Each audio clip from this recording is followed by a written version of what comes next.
There's a snake in my school. Mr. Bright had told all the children in his class it was Bring Your Pet to School Day.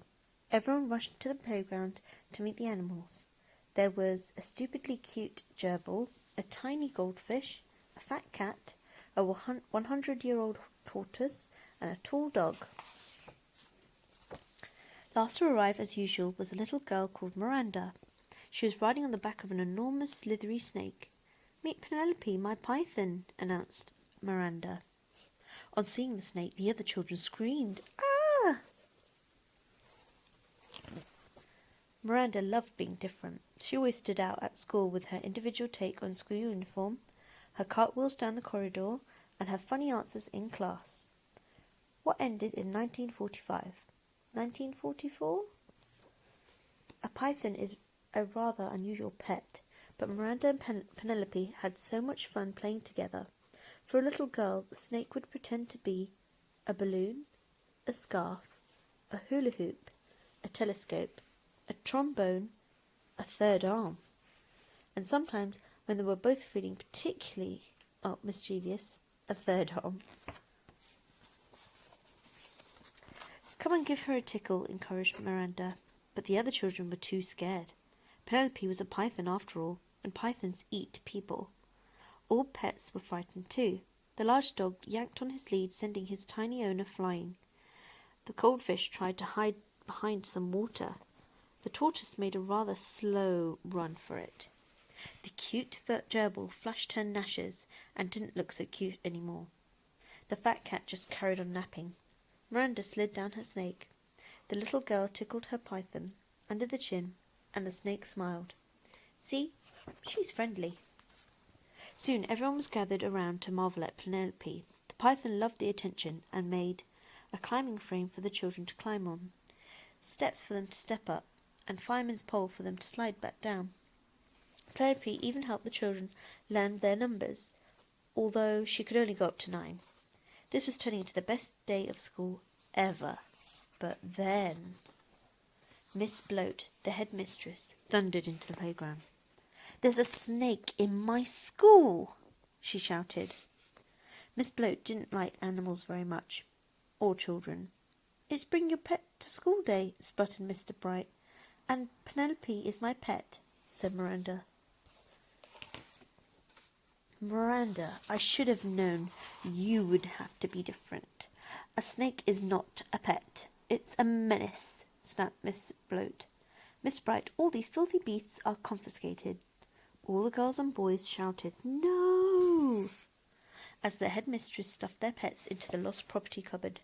Except for Penelope the snake, Miss Bloat had other ideas for her. "This disgusting thing is coming with me," she bellowed the headmistress. With that, she dragged poor Python along the corridor into her office. "Where are you going to put Penelope?" asked Miranda. "In the bin." "No!" Miss Bloat crammed the snake into her bin and slammed the lid shut. Then she plonked herself down on top so the python couldn't escape. The bin rattled and rattled, but Penelope was trapped. "A snake in my school indeed. Get back to your lesson." Downstairs, in the classroom, tears rolled down Miranda's cheeks.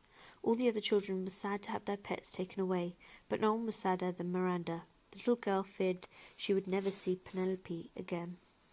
At the end of the day, Miranda dashed upstairs to Miss Bloat's office to try and make her change her mind. Knock, knock. There was no answer, so Miranda opened the door to see Penelope sitting in the headmistress's chair. Miranda ran down towards her pet and gave her a humongous hug. Miss Bloat was nowhere to be seen, so the girl grabbed the key on the desk, ran to the lost property cupboard as fast as she could, and unlocked it. The animals were overjoyed to be set free. Then Miranda and all the pets sit down Penelope's back into the playground. Whoosh! And the children shouted, "Hooray!" Penelope entertained everybody again. She made a seesaw for them to seesaw on, a swing for them to swing on, a wheel for them to roll in, and a skipping rope to skip with. Penelope even helped some of the younger children with the alphabet, although it was hard to do an X. As for Miss Bloat, she had completely disappeared, so Mr. Bright was made the headmaster. Now the children were allowed to bring in all their favourite animals whenever they wanted. School became home to every sort of fantastic creature.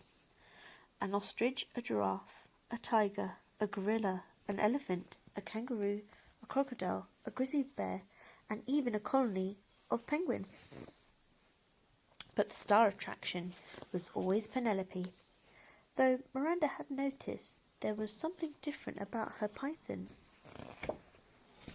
There was a huge bulge, a big bulge in the snake's tummy, a bulge in the shape of Miss Bloat. But the little girl thought it's best not to say anything. "Let me out,"